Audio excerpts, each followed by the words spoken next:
Hello Targar friends, hey everybody, it's Jason Blaha here, and once again it's time for an Orc Mode workout, and today was a leg day. I decided to go back fully beltless again, and I wanted to sample because my shoulders are feeling a lot better, kind of some low bar type squatting, so gripping it wider, a little lower down my traps, really wide stance, and quite frankly, my low back didn't like it a lot. It felt a lot of fatigue, and that set actually felt heavy. Right, that 375 actually felt heavy for me. It's like, so I tried to do back off a little bit. I was going to try to do it for a triple, and I'm like, no. So I'm like, well, let me see how a little lighter weight feels. So I dropped down to 345, did a triple, and then said, okay, let's just stick with high bar. Because again, I wanted to experiment a little, only because my shoulder stuff is improving. But I definitely notice on this, even though, again, I get a lot more hip drive and all of that, I actually feel a lot more low back fatigue, particularly when I take that belt off. Okay, when I take that belt off.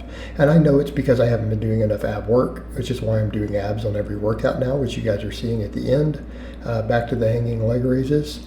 And so I'm like, let's just put the squat shoes back on. Let's do some high bar squatting and just work with kind of what I had from the fatigue already there. So I just hit a couple of triples. Now keep in mind, I'm going to work this up. I want to get used to the beltless. I want to get used to really squatting serious again. So I may just stick with this weight and just build reps from here, right? Just start doing harder sets, right? Take them to fatigue. Because again, I went a little lazy on these because I knew it was going to be the highest volume leg day I've done. I'm like, well, let's just find a squat pattern that I know I'm going to be able to do that's comfortable, that really hammers my quads. So let's see how everything feels. And I felt better with the high bar, quite frankly. All right. And there we see we've got the belt off. As you guys can see, the loose skin, as I dropped a little bit of the bloat I'd been carrying, got a little tighter. So it's always that water and fat in the loose skin. So I'm going to keep working that down. So again, start focusing on getting leaner. And as I've said in the other video I made that came up this morning, I'm going to pretty much train at this point. Now that I'm doing a split routine, I'm going to start training like I would, if I was getting ready for serious bodybuilding. Okay, so it's going to be a 5-day split, but we'll have 2 leg days in there technically, because I do glutes and hamstrings on a different day than quads. And I didn't do any calf work today, and that's almost its own topic, because honestly, I don't know that I need calf work. I've always had these calves. I measured my calves. I did several months of really hard calf work. Came back and my calves measured a 1/4 inch smaller. Like, what in the heck? Maybe it was a bad measurement on my part. But, I figured since no training of calves, they might grow. But it's also the genetic component plus 2. I feel like all these movements work my calves.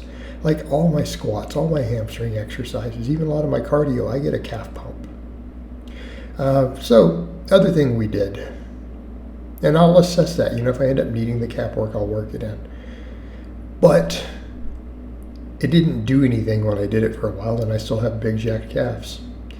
All right, the belt squat machine. I messed with this a little bit earlier this week to see if I could get a better feel, because even though I like the way those others feel, they forced me to do a wide stance. And it's still awkward getting it into position. So I'm like, well, let me see if I can find a position where I can get as deep as possible to where I can go full hamstrings to calves and pause it. So here's the trick I found. I have to get really, really far up on top of that arm. Okay, I have to get far enough that if I had not removed that bar, it would be physically impossible to do these. There would be no way I could do this exercise with that bar in place, even holding on to it, because again, I would almost have to get all the way under the bar, right? I would have to be pushing my body up against it almost, even to hold on to it. So again, since I've removed that bar, I can get further under there, and this allowed me to go deep in it to feel natural without it pulling me forward, because that's the problem. All these curved arms ones are really an issue. But the upside, I was able to get all the way to where my hamstrings touch my calves. And I would say to people, don't worry about making it look like parallel like a squat. Because of all the angles involved, it's not necessary, because I have so much forward travel to the knee when doing this, and I'm wearing the squat shoes. The squat shoes was the other kicker. I left the weightlifting shoes on. All right, we're getting the full possible range of motion of the joint, so that is full depth. okay, because the hamstring is pretty much resting on the calf when I pause at the bottom. So again, that's what we want. Full range of motion of the quad. We need that quad to work its full range of motion. And by doing it this way, though, because notice I'm using a pretty narrow stance there, just like the high bar squat. Why? Trying to maximize quad growth. I'm not as worried about any posterior chain development because I have a glute and hamstring day. Okay, and I'm about to start working good mornings back in on that after I deadlift. So we have that already. I managed to squeeze out 3 sets of 8 with that, and you guys noticed on those last reps I was shaking. So those were pretty much limit sets. The weight slowed way down, and I stopped at 0 reps in reserve. I stopped when I felt like I would not be able to get another rep. So I wanted those to be hard, because then after the squatting, we ended up doing 9 sets for quads total. So that's why I'm like, all right, I'm going to use this as a little bit of a learning experience again on the squats. Find where I'm comfortable with a normal squat with no belt, and it turned out to be the high bar. And I felt good quad activation. So next week we'll start pushing the squats up, start doing real limit sets. Yes, those things keep falling off the Sissy Squat. All right, we did the Sissy Squat again today. I really like this device. All right, like I said before, I researched it, looked and talked to other people who use it, did a little digging, and then decided, look, this is probably something I do need in my training. It'll help me rebuild my calves with a good stimulus that we can recover from. This thing is a beast. Those sets of 12 with that 45-pound plate are hard. I literally thought I was going to puke. These sets were truly nauseating. I got a great calf burn. I felt a lot of, quad burn. Felt a lot of quad activation. Able to get a nice deep range of motion on it, right? And it works. So this kind of gave us 3 different squat pattern movements. So again, I think now that if I'm going to focus a bit on the bodybuilding type stuff, I'm going to focus on high bar squats, and we'll do these other movements, and then I'm going to do a leg extension. All right, and you guys will see what I did to fix the leg extension thing. I'm trying to make everything stricter, everything longer ranges of motion. Okay, so I'm truly thinking when I'm picking all even these exercises, instead of just treating them like assistance movements and stuff for the powerlifting, it's like, let's really use them to build as much muscle as possible. Okay, we need to work everything. Everything maximally developed. Right? So we need to get leaner, get bigger, get more proportionate. This exercise, yeah, this was pretty intense. Mainly because it's not that it feels that hard when doing it. Again, I'm able to crank out 12 reps. It's that I got nauseated. It's like, man, what's going on here? But it felt good in terms of my quads. My quads really felt lit up on it. So pretty happy with that. I'm a little scared to try to take these to failure, but I guess I could just lean forward a little bit if it started to fail and kind of good morning it up.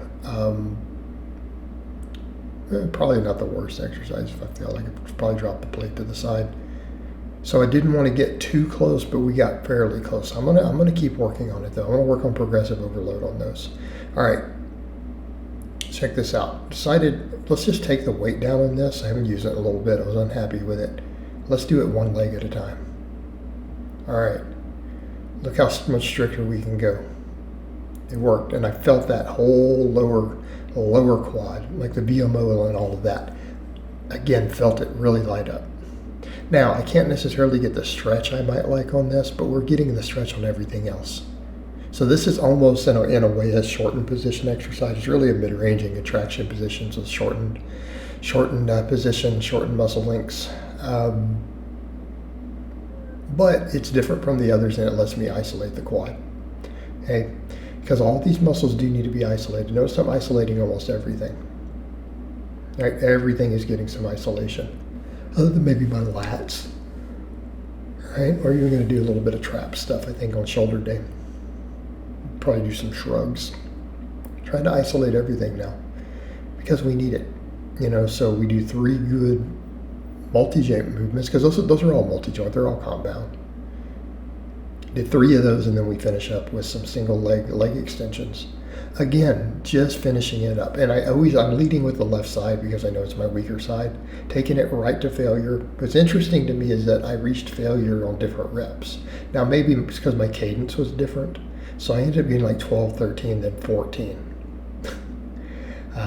So could be getting used to the movement. You get more efficient with the movement with a little practice. Could be because my cadence was probably a hair faster. But any way we break it down, we are focusing on controlling, right? These are controlled movements.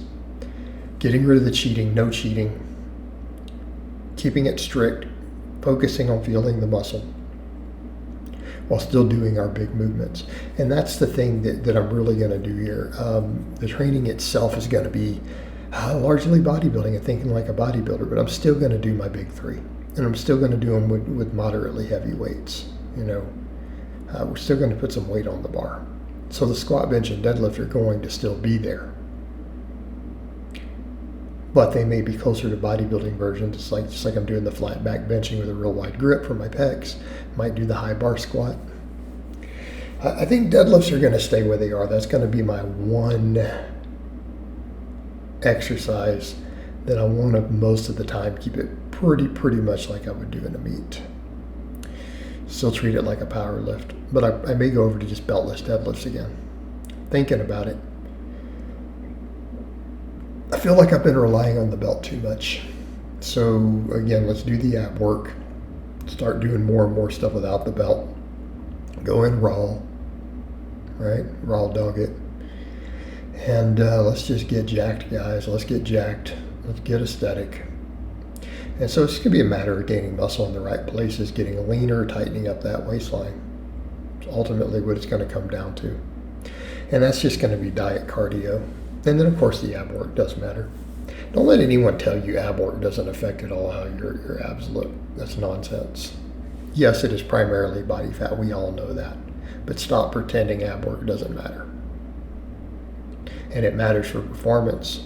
All right, so then we finished up with a couple sets of hanging leg raises. And like I said, I like doing these because it's going to help me get my abs bigger and stronger. Plus, it's going to help further with the shoulder mobility and good grip training, right? Because especially the way you swing back into that hang, I think it's going to help there quite a bit.